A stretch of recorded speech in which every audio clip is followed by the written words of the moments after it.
Hey guys, welcome back to the channel. Sandor here. So like the title suggests, we're going to talk about the Trachycarpus in my backyard. So yeah, let's go ahead and see how they've done over the last couple of years.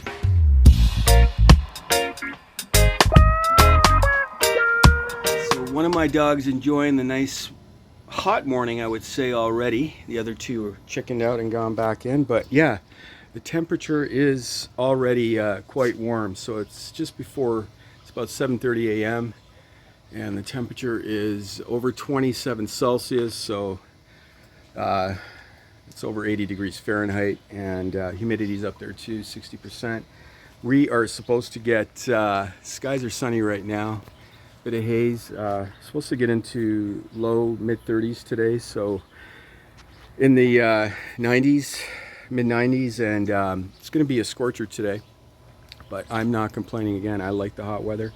I know a lot of you guys across the country in the States and stuff are experiencing way warmer temperatures, so be safe wherever you are anyways, regardless. But yeah, thought I'd start off video on my Trachycarpuses this morning and fill you guys in on some of the background. So this is the third summer of my largest Trachycarpus. Again, for those of you who are not familiar with my videos and are just tuning in, watching for the first time, I do live in southern Ontario, Canada, zone 5B, 6A, around there. So our winters are cold, so I do have to protect all my palms outside here. And I always like to give that background because I do have people new to my channel all the time that ask me exactly where I'm from, where I live. So yeah, just a little background. So our winters do get cold. But regardless, this palm right here has been in the ground now for its third summer. So I'm going to put a picture of it when I first got it up right now so you guys can see. So yeah, that was 3 years ago, and yeah, it's gotten into a bit of a growth spurt right now. I did have some dieback. I lost power to my enclosure. I lost a lot of fronds. I had to cut back, but regardless, it's doing a really good recovery. The palm's been doing really well. It did come from Florida, northern Florida, from a garden nursery there, and so that, again, that was 3 years ago, and it went through some transplant shock, like a lot of plants do, or palm trees do, after uprooting them and then having them to replant them. So they usually say by the third year they really take off. One of the disadvantages of living in a colder climate and not having it being able to grow 12 months out of the year is that you lose obviously a few months of growth. They go dormant, but regardless, it's doing really well. It's pushed up 3 spears since I uncovered it. I had to cut back a lot of the dead spears. That's why it looks kind of sparse. But regardless, I think this summer, or this season, it is going to put out the most fronds and is going to really start taking off. So since that time, being the third summer it's been in the ground, I did have a marker roughly about where my finger is, and it has put up to about about 12 inches of growth, close to that anyways, since being planted. And yeah, it's doing really well here. So I'm looking forward to, again, seeing it take off this year and putting on a bunch of growth. And along with that, I'm going to show you guys around, just to show you some of the other Trachycarpuses I have, Chinese windmill palms, and they are one of the coldest trunking palms in the world, for you guys who don't know, and they're pretty hardy. So meaning that not only can they withstand a lot of cold, but you can uproot them, replant them, stuff like that. They're not really fussy about soil. They prefer compact, almost like a clay soil sometimes, I've read, but I didn't do that. I just used basic garden soil, mixed them with some, I think, cow manure at the time, and that was pretty much it. That's how I mend all my soil, a mixture of garden soil and cow manure. But yeah, it's doing well. So this is the second year of my tequila. It took a lot of damage too. Again, I lost some. I had lost power to my enclosure while I was protecting it over the winter, but it is putting up its third spear right now, brand new spear. So this is a Trachycarpus tequila. It supposedly is one of the coldest of the species of Trachycarpus to withstand cold. I'm not sure exactly. There's reports of minus 20 Celsius. I've read some places, but with some damage, obviously, and of course for a short period, warm up the next day. But I generally think that minus 10 is probably Celsius for short periods is probably more than likely the real boundary of these. Maybe minus 12, maybe minus 15, but I'd say minus 10 is probably safe. And same with the Trachycarpus. Take definitely short periods of cold weather. They're used to taking in their natural habitat in Central Asia, where they grow. They do experience snow and cold, so they biologically have grown to or developed to withstand cold. So that's one of the reasons why they're the most cold hardy palms. But yeah, there's a bunch of different articles and stuff if you guys are interested. Just look up Trachycarpus and forwatcwatchinghing, and a lot of information, how much cold they can take and where they're from and all that.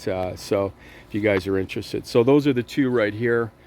That's a different variation of it. Like I said, Trachycarpus tequila and the Trachycarpus forwatcwatchinghing.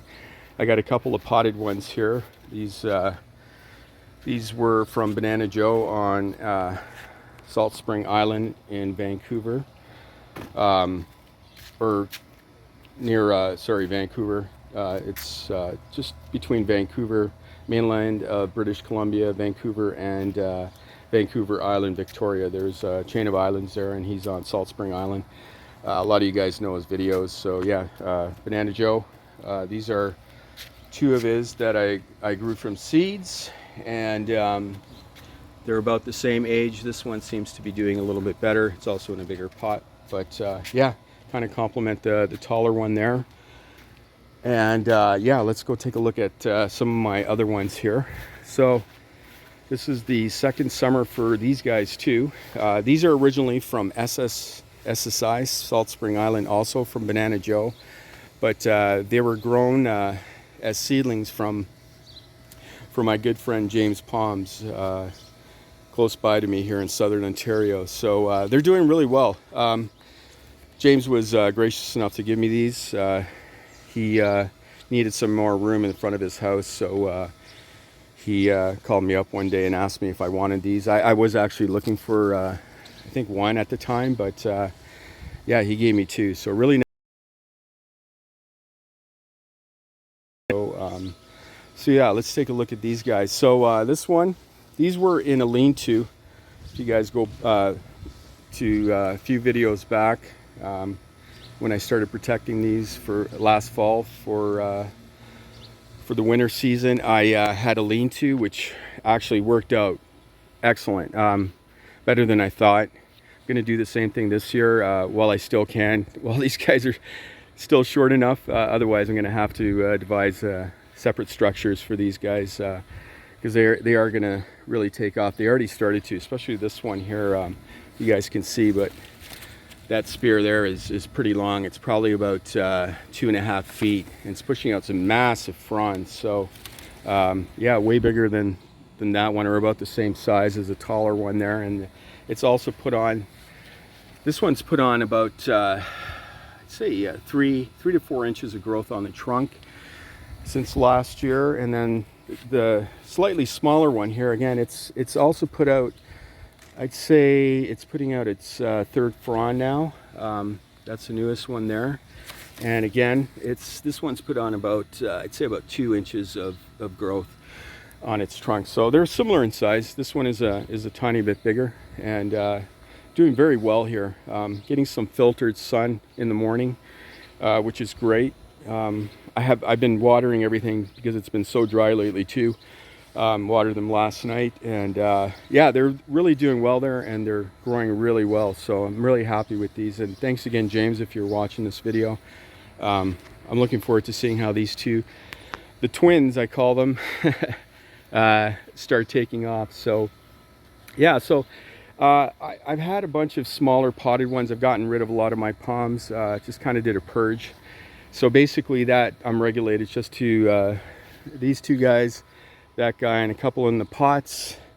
And I do, sorry if I'm spinning around here too fast, I do, I gave away a lot, like I said, but I do have a bunch of seedlings here, and that's supposedly another tequila there. We'll have to wait and see. It's still small. I had separated a bunch of these like that, and probably sold over, I'd say about 50 of them this past spring. So to various people, I was surprised that there was so much interest in them, but it seems like a lot of people are getting into tropical style gardening. So, and this is the last of my Trachycarpus here. So I got this from a friend of mine, same time I got the tequila. Friend of mine, Kyle Stan, in Toronto. So this one is probably going to go in the ground at some point. I'm not sure. I don't want to, you know, we have to protect everything here in Southern Ontario, so I actually would go crazy planting stuff, but it's the protection aspect of it. You know, we got to protect these guys. So excuse me, it's my allergies this morning. So yeah, so I have to keep everything manageable.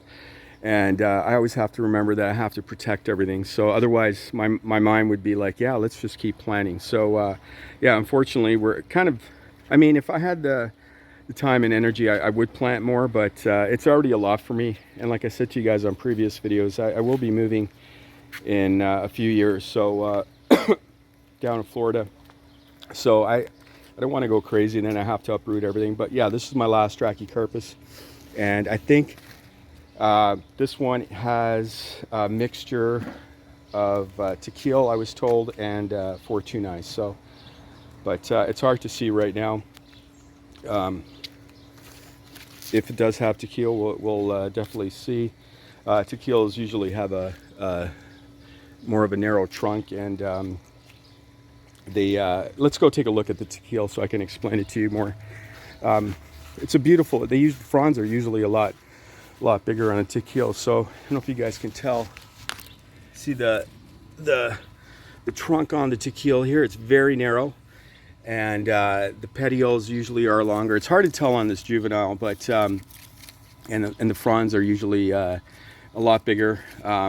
It's just a different looking variation of the Trachycarpus. So yeah, that's that one, a mixture. So yeah, time will tell. But anyways, that's it, guys. A little background on my Trachycarpuses here in Elora, Southern Ontario, Zone 5B, 6A. And if you guys have any questions or comments, like usual, please leave them. I get back to every one of them. And yeah, hopefully some of you guys can consider growing these in colder climates and trying them out. I wouldn't go with something this big. I said that in my past video. Try something smaller if you're doing it for the first time. If not, go for it. I went big for the first time, so it's doable, yeah, for sure. Anyways, thanks again, guys, and enjoy the day. And again, thanks for watching, like always. Cheers.